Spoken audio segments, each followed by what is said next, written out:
Ada pakar cuaca cendawan. Banyak isu-isu ramalan cuaca yang dikeluarkan itu menggunakan tafsiran sendiri. Begitu juga dengan video-video lama yang telah disiar ulang for the sake of content.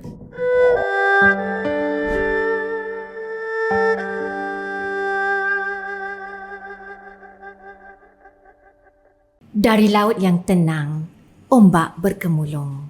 Dari tanah yang kontang, banjir menenggelamkan kota dan desa, sawah padi dan kaki gunung. Kesan perubahan iklim semakin dirasai di seluruh dunia. Malah, kita kini berdepan dengan cuaca ekstrim seperti hujan lebat berterusan, panas yang membahang, serta penurunan suhu di kawasan tertentu yang tidak pernah berlaku sebelum ini. Atas kesedaran itu, Shock Podcast membawakan Bicara dengan Langit agar rakyat Malaysia dapat memahami dan mengurus fenomena alam ini dengan lebih bijak. Untuk episod kali ini, kita akan membicarakan tentang cuaca panas. Bersama-sama saya adalah dua tetamu istimewa dari MAD Malaysia. Izinkan saya perkenalkan yang pertama, Encik Nur Azam bin Syari. Selamat datang ke studio Shock. Ya, terima kasih. Encik Nur Azam. Encik Nur Azam adalah pegawai dari bahagian Sains Atmosfera dan Pembenihan Awan.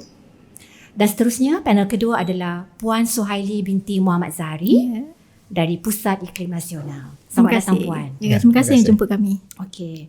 Untuk memulakan bicara kita pada hari ini, izinkan saya melontarkan soalan pertama kepada Encik Nur Azam. Ya. Okey, Encik Nur Azam.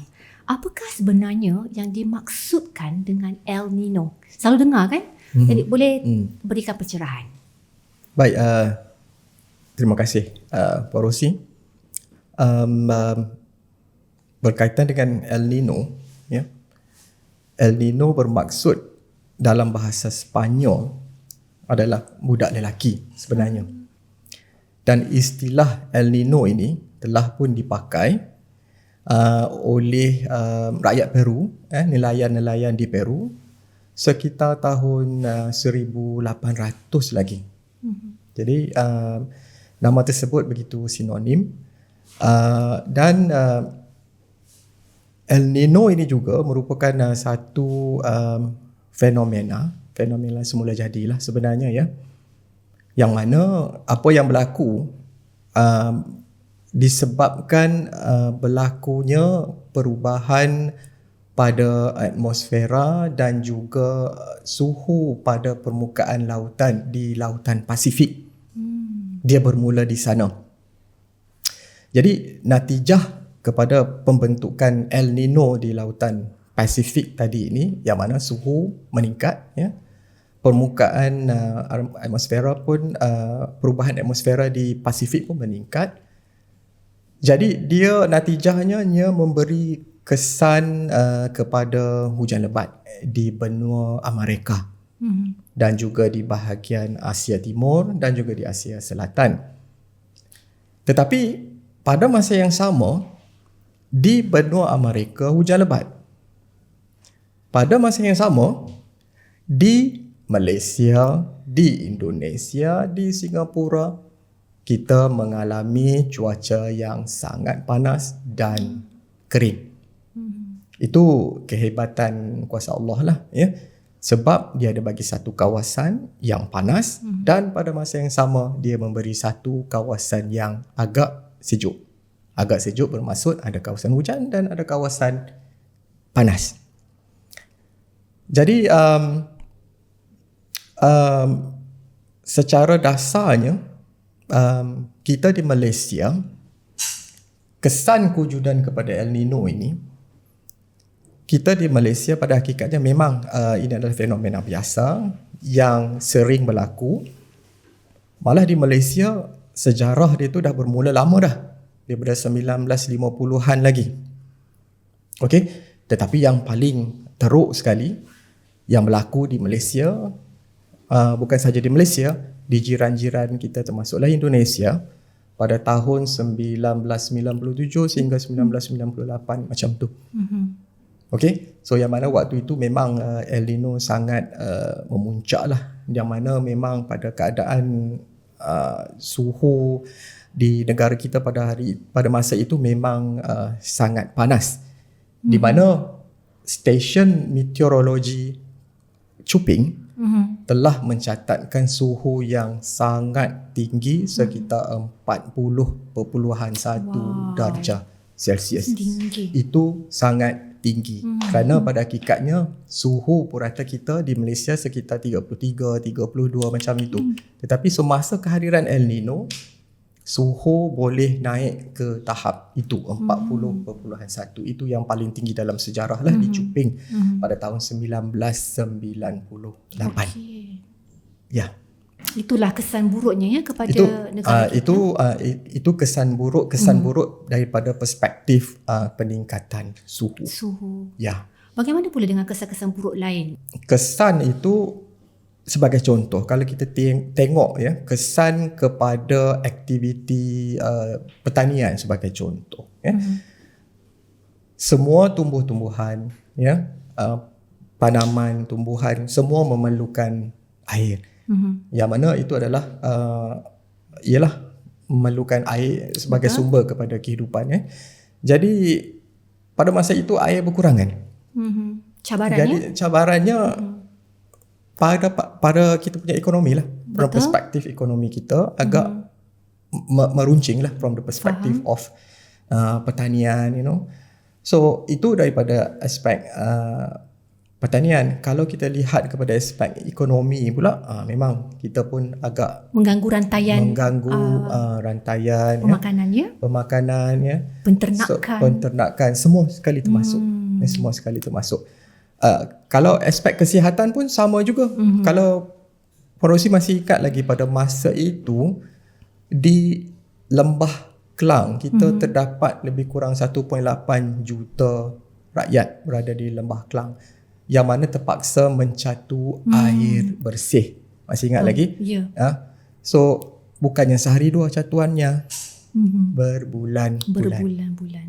So jadi kesan tu memang amat ketara lah sebenarnya. Okay. Itu kita dah lihat tadi daripada aspek pertanian, daripada aspek kesihatan, you know. Kalau kita lihat lebih jauh lagi, kita punya ekosistem marine kita pun agak terganggu juga sebenarnya. Betul.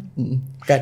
Jadi kepada para pendengar Bicara Dengan Langit ya, ini tadi adalah sedikit penerangan daripada Encik Azam tentang bagaimana El Nino boleh memberikan kesan kepada kehidupan kita, dan saya percaya dalam perbualan lanjut kita akan mengupas dengan lebih lanjut bagaimana kita boleh mengatasi dan mengurus keadaan ini dengan lebih baik ya.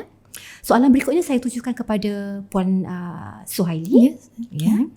Okey Puan, bagaimanakah Met Malaysia memantau keadaan cuaca panas di seluruh negara? Sebab kami difahamkan memang wujud sistem sokongan bagi memantau cuaca panas seperti FDRS dan status cuaca panas. Boleh ringkaskan untuk kami? Okey, macam ni. Jadi kita di Met Malaysia memang kita sebuah agensi yang bertanggungjawab dalam membuat pemantauan terhadap cuaca panas di negara kita lah.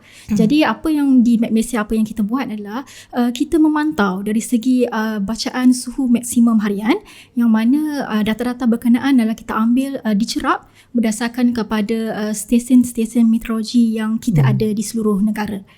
Jadi kalau kita bercakap tentang pemantauan, sebenarnya suka kalau saya terangkan, sebenarnya untuk cuaca panas ini kita kategorikan ataupun dia ada peringkat-peringkat ataupun tahap-tahap yang kita kategorikan cuaca panas ini berdasarkan suhu-suhu, bacaan suhu-suhu maksimum inilah. Jadi kita yang pertama adalah tahap sifar ataupun tahap kosong. Yang ini adalah keadaan yang normal, di mana suhu itu kita katakan suhu maksimum itu di bawah bacaan 35 darjah Celsius. Okay, kemudian kita ada tahap pertama ataupun kita katakan sebagai tahap kuning yang ataupun berjaga-jaga. Okay, yang ini kita katakan apabila suhu maksimum harian itu telah mencapai bacaan di antara 35 darjah Celsius hingga ke 37 darjah Celsius sekurang-kurangnya untuk 3 hari berturut-turut. Okey. Dan kemudiannya tahap itu boleh meningkat kepada tahap 2 atau kita katakan sebagai gelombang haba, yang mana bila keadaan suhu maksimum harian itu telah meningkat melebihi 37 darjah Celsius sehingga ke 40 darjah Celsius, Itulah gelombang gelombang haba. Itu pun kita katakan untuk dalam tempoh 3 hari yang berturut-turut. Bacaan yang kita dapat selagi itu belum mencecah 3 hari berturut-turut, kita masih belum boleh diklasifikasikan sebagainya. Ya. Okey. Dan yang ketiga, yang ini kita katakan memang ekstrim lah. So tahap ekstrim, tahap 3 ini kita istilahkan sebagai gelombang haba ekstrim, di mana yang suhu maksimum harian tadi tu memang dah melebihi bacaan 40 darjah Celsius lah, melebihi ataupun sekurang-kurangnya bagi 3 hari berturut-turut. Adakah perkara itu boleh mengakibatkan kematian kepada mereka yang terdedah secara direct? Secara direct itu bergantung kepada orang kata suhu maksimum itu, tapi itu bergantung kepada macam mana masyarakat memandang serius perkara ini. Mungkin bila kita dah menyebarkan keadaan cuaca panas ini, jadi kalau masyarakat mengambil, orang kata istilah apa, mengambil cakna. Jadi bila mereka mengambil cakna, jadi secara tak langsung kita boleh mengurangkanlah risiko-risiko dari segi kesihatan, kematian dan sebagainya. Dan suka untuk saya sambung lagi tadi berkenaan dengan Puan Rozi ada maklumkan pasal FDRS. Betul. Dalam kita bercakap tentang cuaca panas juga sebenarnya, dalam keadaan yang kita kata cuaca panas dikaitkan juga dengan cuaca kering yang berpanjangan. Sebenarnya negara kita juga boleh berisiko untuk mendapat risiko kebakaran hutan ataupun di kawasan tanah gambut.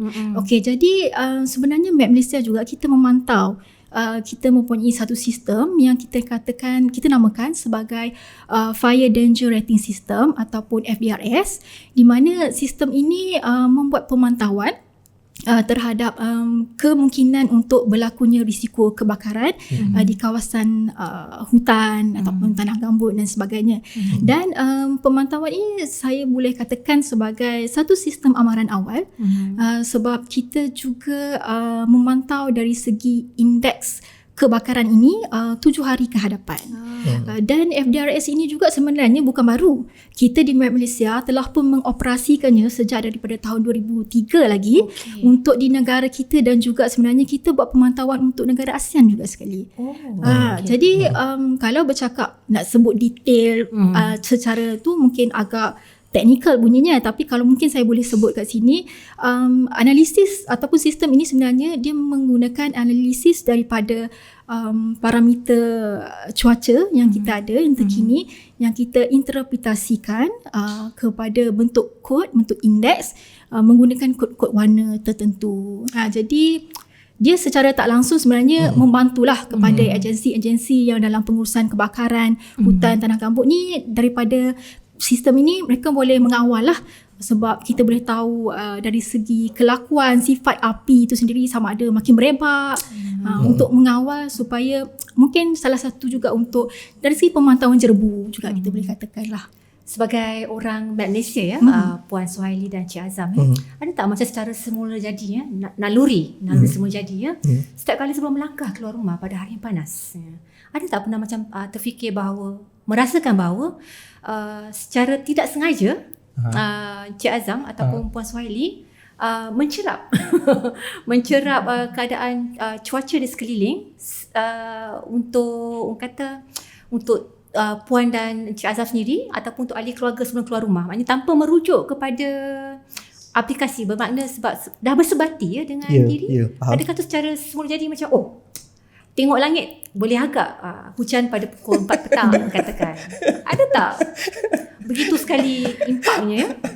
Mungkin dari segi impak kita boleh katakan ya, sebab kita memang kita dah sebati seperti yang Puan Rozi, memang kita dah sebati.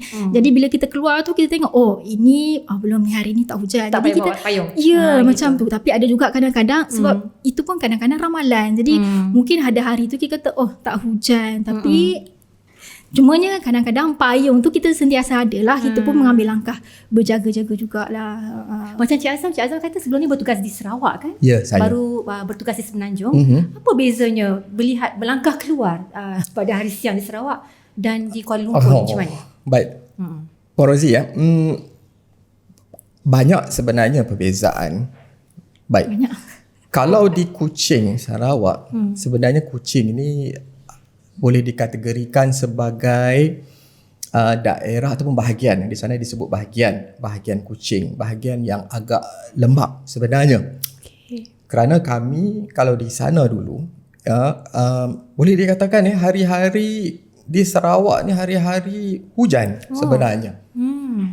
Kalau sekarang kita berada di hujung monsun timur laut. Hujung monsun timur laut ni secara umumnya kalau di Semenanjung ni kurang hujan. Tetapi di Sarawak, di bahagian Kuching pun masih lagi hujan. Jadi secara teknikalnya bila kita keluar di rumah kan, kita rasa macam okey, nyaman cuaca dia, nyaman, cuaca dia tidaklah begitu panas, Tetapi bila di Semenanjung, kalau balik di Penang, sebagai contoh saya orang Penang, bila balik di Penang, bila kita keluar pagi, pukul 10 pagi, kita dah terasa bahang tu sedang meningkat. Banyak perbezaan dia.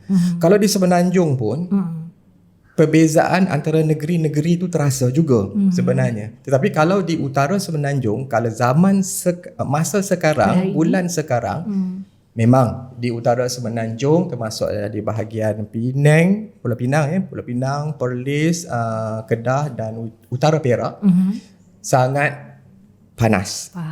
Sangat panas yang kita rasa kadang-kadang kita tidak memungkinkan untuk kita jangkakan hujan berlaku. Tetapi bila hujan berlaku tu kita rasa macam satu nikmat. Satu rahmat. Betul. Kenapa tiba-tiba hari tu hujan lebat, walaupun pada hakikatnya pada pagi tadi Panas. kita dah keluar, kita tak jangka pun hujan, tetapi berlaku hujan. Tetapi bila kita bertanya daripada perspektif orang meteorologi, kami di meteorologi ni kami telah diasuh untuk membuat ramalan. Kita dah melihat segala aspek. Kadang-kadang tanpa membuat pencerapan pun kita dah boleh agak dengan melihat kepada di mana bulan sekarang. Kita baca macam tu. Di mana bulan sekarang dan di mana anda berada. Kalau di bulan 3, kalau anda masih di Kuching, kita boleh expect, kita boleh jangkakan mungkin boleh berlaku hujan. Tapi bulan 3 bila berada di Pulau Pinang, bila ada di Perlis, kita tak expect hujan. So maksudnya expectation tu comes first. Faham. Begitu. Jadual ni ada di kepala sebenarnya. Tapi kadang-kadang macam itulah, kadang-kadang Allah nak bagi rahmat hujan pada satu tempat tu kadang-kadang kita luar jangka. Betul. Kan? Tambahan lagi, kalau di sesetengah tempat tu dia dah boleh rasa, dah sense dia tu, hujan akan datang melalui angin sejuk yang sampai kepada kita kan. Keluar-keluar rumah kita rasa macam sedapnya angin sejuk ni. Jadi macam ada tanda lah sebenarnya. Dia dah ada banyak lah sebenarnya sensor alam yang sebenarnya yang kita kena faham sebenarnya. Menarik. Okey, saya akan tujukan soalan berikutnya kepada Encik Azam ya. Baik. Tentang pembenihan awan. Ya. Okay. Menarik sebab selalunya kalau kita dengar di berita kan, pembenihan awan dilakukan di sekian-sekian tempat pada sekian-sekian masa ya. Tapi sebenarnya saya rasa tak banyak masyarakat faham apa sebenarnya pembenihan awan dan apakah pembenihan awan ni Encik Azam satu solusi yang baik sebab kos pengoperasiannya tinggi. Komen sedikit. Baik. Puan Rozi ya. Sebenarnya pembenihan awan ni ataupun teknik pembenihan awan ni dah lama dah di Jabatan Meteorologi. Cuma mungkin baru-baru ini sahaja yang ramai mengambil cakna tentang aktiviti pembenihan awan ataupun bahasa mudah kami panggil OPA, operasi pembenihan awan ya. Jadi operasi pembenihan awan ni akhir-akhir inilah mungkin sebab zaman media sosial apa semua kan. Sebelum ni dah ada dah lama dah sebenarnya. Betul. Jadi disebabkan cakna yang telah masyarakat bagi perhatian terhadap aktiviti OPA ni sekarang ni now becoming agak popular lah sebenarnya, yang mana teknik pembenihan awan ini ataupun OPA ni sebenarnya adalah satu teknik bagaimana untuk kita membuat hujan lah sebenarnya. Ayat mudahnya membuat hujan. Bahasa mudahnya adalah teknik untuk buat hujan. Okay. Kan? Jadi adalah kaedah-kaedah yang diguna pakai itu secara umum. Kaedah pembenihan OPA ini, kaedah teknik pembenihan awan hujan ini sebenarnya menggunakan larutan air garam sahaja. I see. Menggunakan larutan air garam. Jadi kenapa mahalnya tu? Kalau garam saja kan? Ini soalan-soalan orang. Memang ada air garam sahaja. Tetapi dalam usaha untuk menaikkan air garam tersebut ke atas, jadi kita terpaksa memerlukan khidmat agensi lain. Jadi untuk sementara waktu kita pakai khidmat agensi daripada Tentera Udara TUDM. Jadi membawa larutan bancuhan garam tadi ni naik ke atas sehingga ke satu paras yang dirasakan sesuai. Barulah garam-garam tersebut disembur bahasa kita lah disembur lah. Disembur kepada ataupun di atas di dalam awan-awan yang telah kita pilih pasti dan kita kenal pasti. Jadi tak semua awan bila kita sembur garam boleh jadi awan hujan. Tidak. Kan hanya awan-awan tertentu seperti awan cumulus ataupun towering cumulus yang boleh menyebabkan awan hujan berlaku. Berapa lama nak tunggu pembenihan tu memberi kesan yang efektif? Dia bergantung kepada keadaan atmosfera juga pada masa itu. Kadang-kadang atmosfera kita rasa dia lembap. Bermaksud bila kata lembap ni banyak pembentukan awan. Jadi bila kita sembur air garam di awan-awan yang memang dah lembap, memang dah memang dah ready untuk jadi hujan. So bila kita sembur air garam itu, dia akan mempercepatkan proses pembentukan droplet, kita panggil water droplet. Jadi bila sampai ke satu masa sekitar 30 minit, 40 minit, 50 minit bergantung kepada keadaan atmosfera lah. Dia akan membentuk itu kalau satu atmosfera yang awan kondusif lah. Secepatnya 30 minit. Betul, itu awan kita panggil keadaan yang kondusif untuk awan hujan terbentuk. Bila terbentuk awan hujan kita dah nampak jadi gelap tu, itu tunggu masa untuk hujan turun. Tetapi ada juga situasi-situasi lain. Kan? Ada juga situasi-situasi lain yang mana kadang-kadang hujan tu dia turun tapi dia tidak mencapai paras permukaan. Tidak mencukupi. Dia tidak mencukupi, keadaan atmosfera tidak begitu mengizinkan Selalunya, untuk dia jadi hujan lebat selebatnya. Untuk menaikkan balik air di empangan contohnya. Betul. Jadi kita kena baca balik kenapa teknik pembenihan awan ini dilakukan bertujuan bagi memenuhkan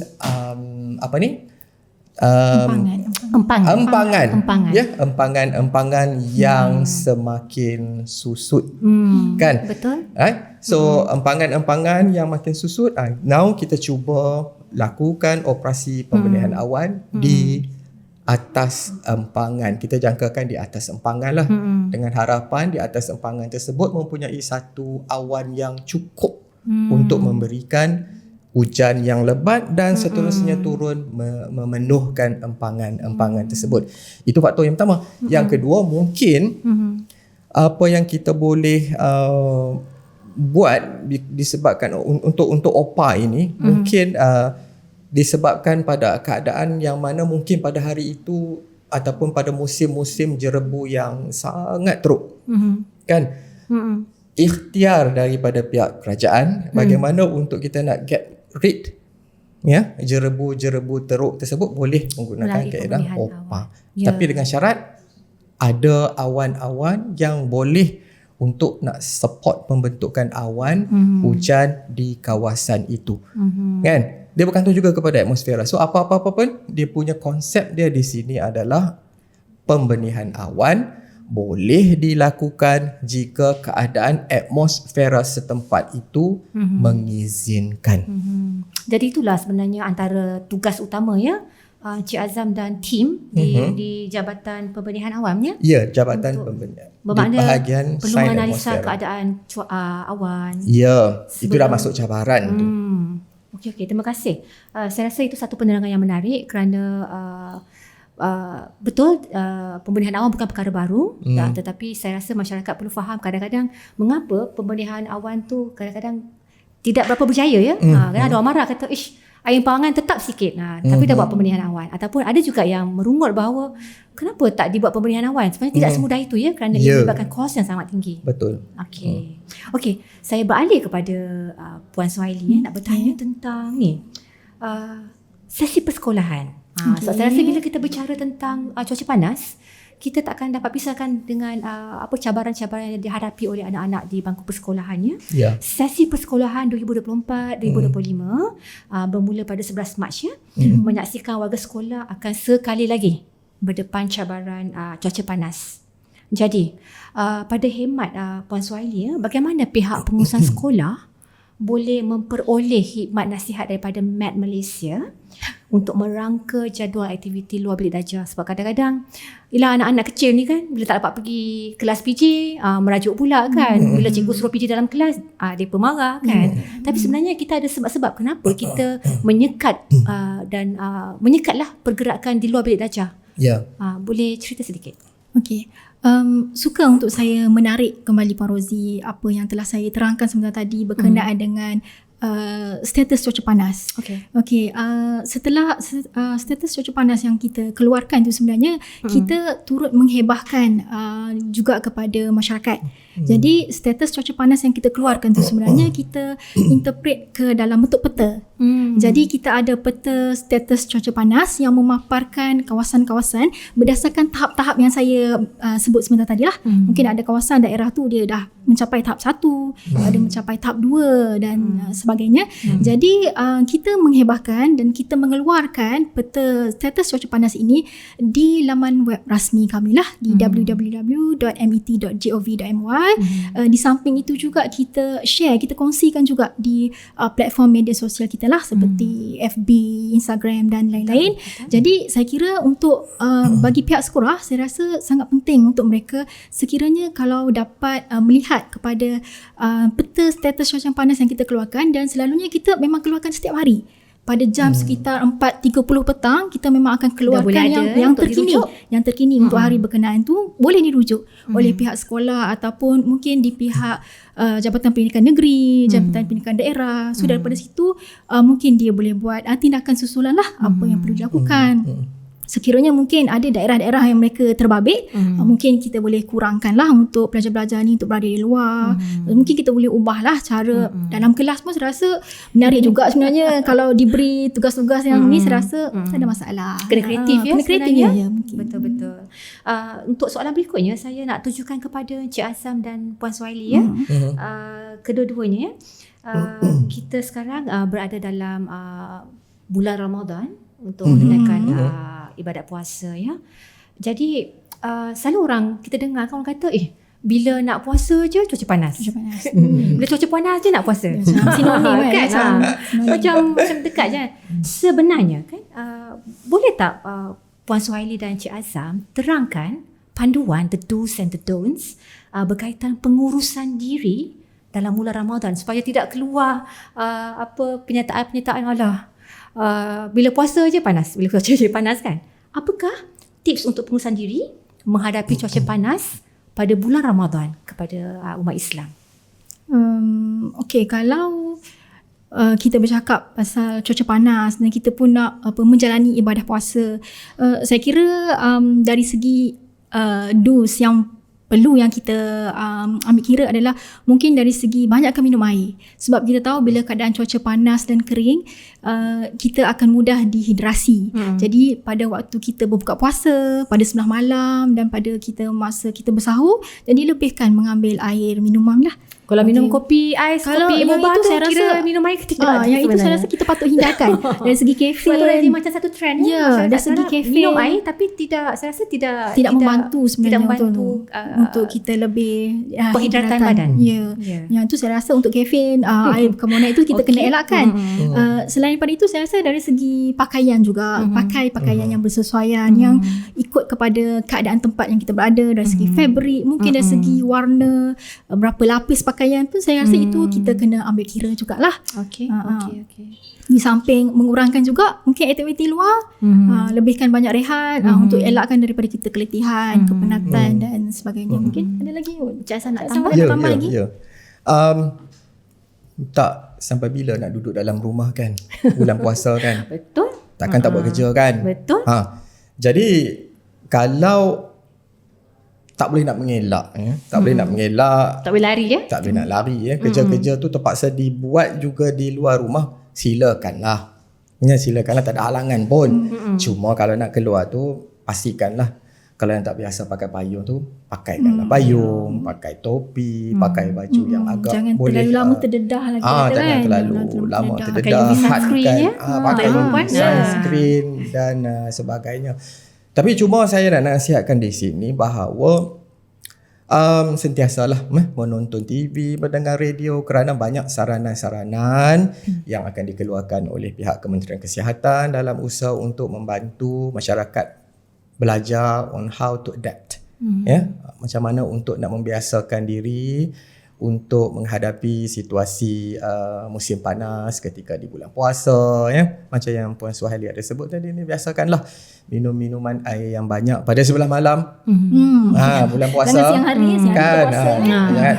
Tetapi satu lagi hal yang saya berminat sebenarnya untuk nak sentuh, bila sebut bulan Ramadan pastinya ada bazar Ramadan. Ya, Kan?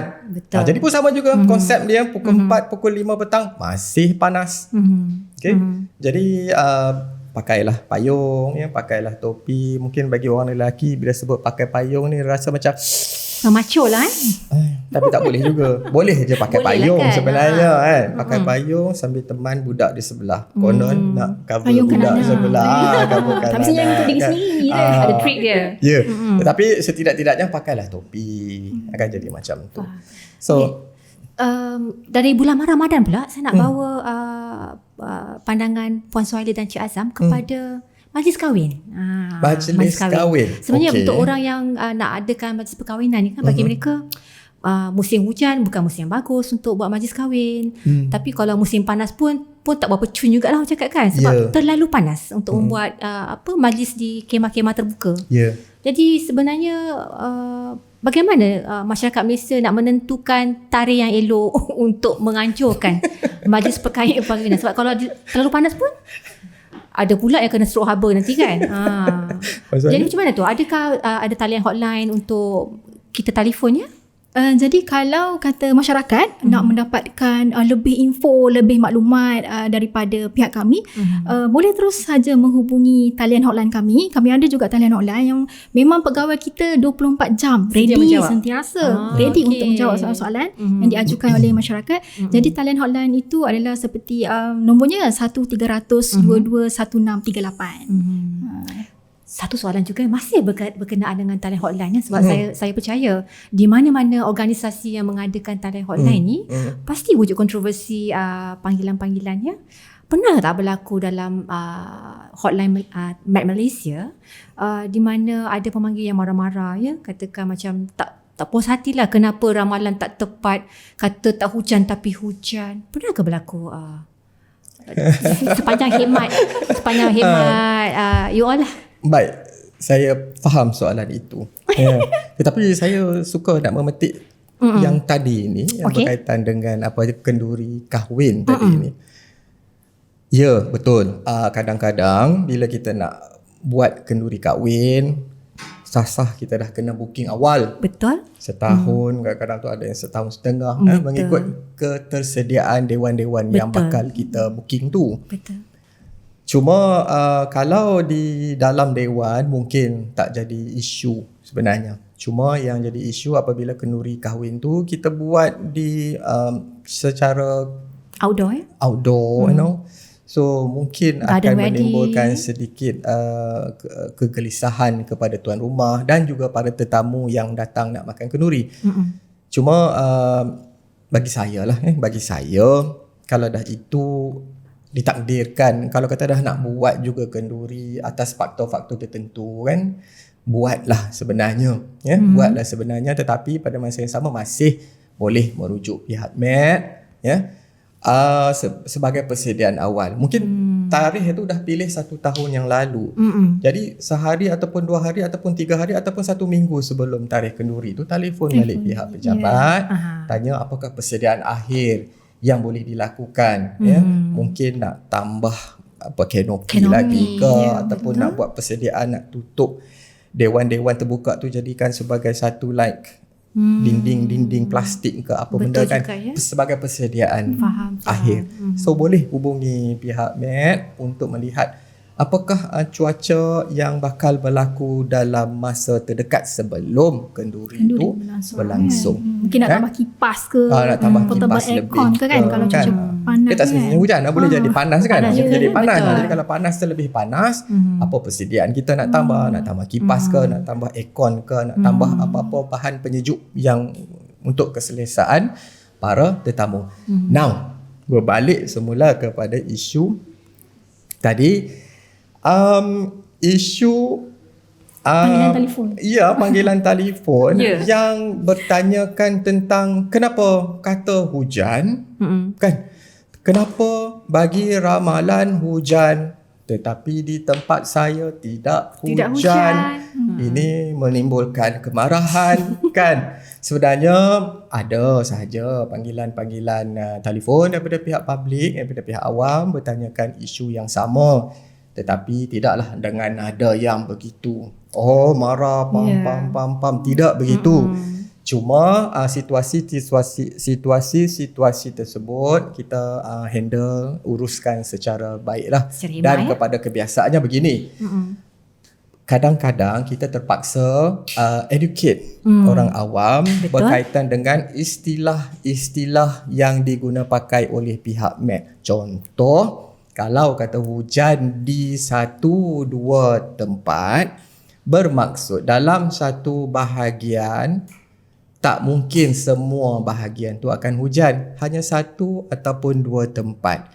Tempat dia mungkin hujan, tempat orang sebelah dia mungkin tak hujan. Jadi mungkin isu trigger disebabkan perkara-perkara yang berikutlah. Tetapi kalau MAT Malaysia ada mengeluarkan isu hujan di beberapa tempat, bermaksud banyak kawasan-kawasan akan menerima hujan pada hari itu ataupun pada masa itu. Jadi kekeliruan ini biasanya kita dapat tangani dengan baik disebabkan kita kena explain, kita kena terangkan balik kepada orang awam ini situasi dia. Begitu. Jadi ramai yang terima kita punya penerangan lah. Jadi tak adalah isu kata macam marah-marah tu sampai ke tahap high level punya marah-marah tu, tidak. Masih dalam terkawal ya. Masih dalam Jadi saya rasa juga dalam masa yang sama para pendengar Shock Bicara Dengan Langit juga haruslah bijak ya, menyaring maklumat, menyaring betul. Dan menghadam maklumatnya. Jangan kita dengar dan lontarkan kembali tanpa memahami maklumat tersebut ya. Betul kan? Okey, ini adalah soalan 3 terakhir. Kita bakal berakhir, tapi izinkan saya bertanya tentang jerebu ya. Secara umum lah ya. Puan Suhaili, apakah kesan jerebu kepada persekitaran kita? Sebab itu pun lazim berlaku, saban tahun berlaku jerebu. Terutamanya apabila berlaku pembakaran hutan di Indonesia. Okey, bila kita bercakap tentang jerebu, kesan jerebu terhadap persekitaran, saya kira sebenarnya jerebu itu memberikan kesan negatif kepada persekitaran. Kenapa saya katakan negatif? Kerana apabila berlakunya jerebu, dia sebenarnya salah satunya mengurangkan kualiti udara kita, sekaligus akan meningkatkan berlakunya pencemaran udara. Okey, selain daripada itu, dari segi ekosistem juga mungkin akan terjejas, pertumbuhan tumbuh-tumbuhan juga mungkin akan terganggu, di samping mungkin mendatangkan kemudaratan ataupun masalah kesihatan kepada manusia dan juga haiwan. Selain pada itu, saya kira jerebu kepada persekitaran juga mungkin memberi kesan dari segi penglihatan. Kita tahu bila jerebu berlaku dengan keadaan yang agak teruk, mungkin akan meminimumkan kita punya jarak ketampakan itu kan. Jadi sekaligus mungkin dari segi pengangkutan udara juga mungkin akan terjejas jugalah. Jadi daripada sini sebenarnya saya kira penting untuk masyarakat itu bila dia dah tahu kesan-kesan yang berlakunya kepada persekitaran disebabkan jerebu tadi, saya fikir pada pendapat saya masyarakat ini perlu mengambil langkah-langkah untuk menyumbang kepada berkurangnya risiko terhadap persekitaran tadilah. Mungkin dari segi kita mengurangkan penggunaan kenderaan bermotor, kita banyakkan menggunakan kenderaan awam. Di samping itu juga mungkin dari segi kita menyokong dasar-dasar kerajaan yang menggalakkan sekarang ni kita kepada teknologi tenaga bersih dan juga kelestari. So saya rasa itu Green mungkin energy, langkah yang saya kira itu langkah yang untuk kita pandang sekarang lah, untuk kita lihat dengan lebih serius. Di samping itu juga mungkin dari segi pendidikan, dari segi kawalan terhadap melakukan pembakaran terbuka dan sebagainya, pertanian yang lebih mampan dan sebagainya, itu salah satu cara saya kira yang untuk macam mana kita nak sebab jerebu itu memang seperti yang Puan Razi cakap memang sentiasa berlaku. Jadi nak tak nak kita kena hadap, tapi macam mana cara kita untuk kita nak react ataupun kita nak bertindak balas dengan keadaan yang berlaku itu. Mungkin itulah salah satu cara yang kita boleh orang kata berdepan dengan risiko jerebu itulah. Cik Azam sendiri ada nak tambah sikit ke tentang bagaimana kita nak memastikan masyarakat kita tidak ignorant tentang isu jerebu ni? Ya. Baik, terima kasih Puan Suhaili. Memang jerebu memang setiap tahun saban tahun melanda negara kita kan. Jadi cuma saya nak tambah sedikit sajalah.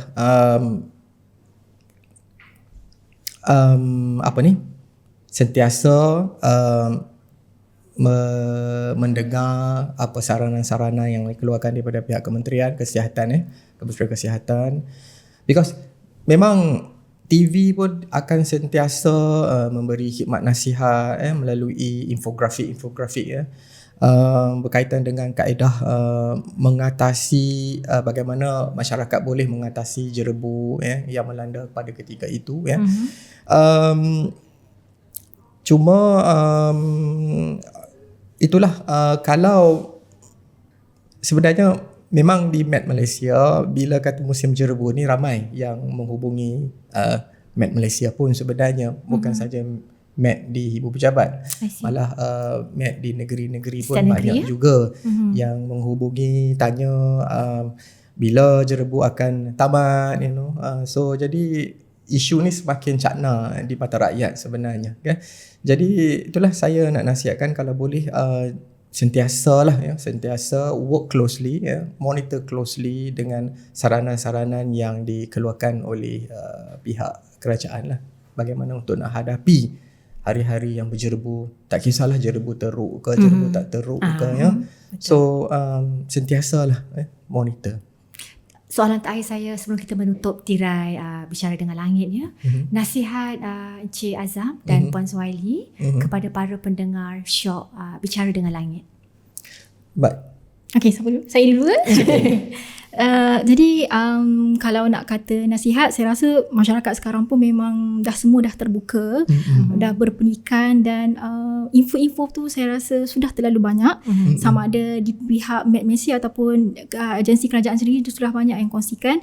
Jadi nasihat saya kepada masyarakat khususnya sentiasalah orang kata dapatkan info dan maklumat yang sahih, terutama kalau dari segi info-info cuaca dan sebagainya, boleh terus melayari kepada kami, kita punya laman web dan juga media-media sosial. Yang penting itu kita nak yang sahih dan yang tepat lah, tak nak menyebarkan benda-benda yang palsu dan sebagainya. Terima kasih Puan Suhaili. Cik Azam, kata-kata hikmat. Bila sebut maklumat yang tepat, ini cabaran. Ini cabaran. Kerana macam yang kita cakap tadi, rakyat semakin hari semakin cakna, semakin nak ambil tahu hal-hal berkaitan dengan cuaca. sama ada panaskah, berjerebukah, hujan lebatkah, belalai airkah, angin kencangkah, semua nak ambil tahu. Ya, malah ada pakar cuaca cendawan yang saya istilahkan pakar cuaca cendawan yang tumbuh selepas hujan lebat. Betul. Kan? Tapi yang jadi permasalahan oleh pakar cuaca cendawan ini adalah disebabkan terlalu banyak informasi yang ada dalam internet yang boleh diguna pakai untuk membuat ramalan cuaca, ya. Jadi banyak isu-isu ramalan cuaca yang dikeluarkan itu menggunakan tafsiran sendiri.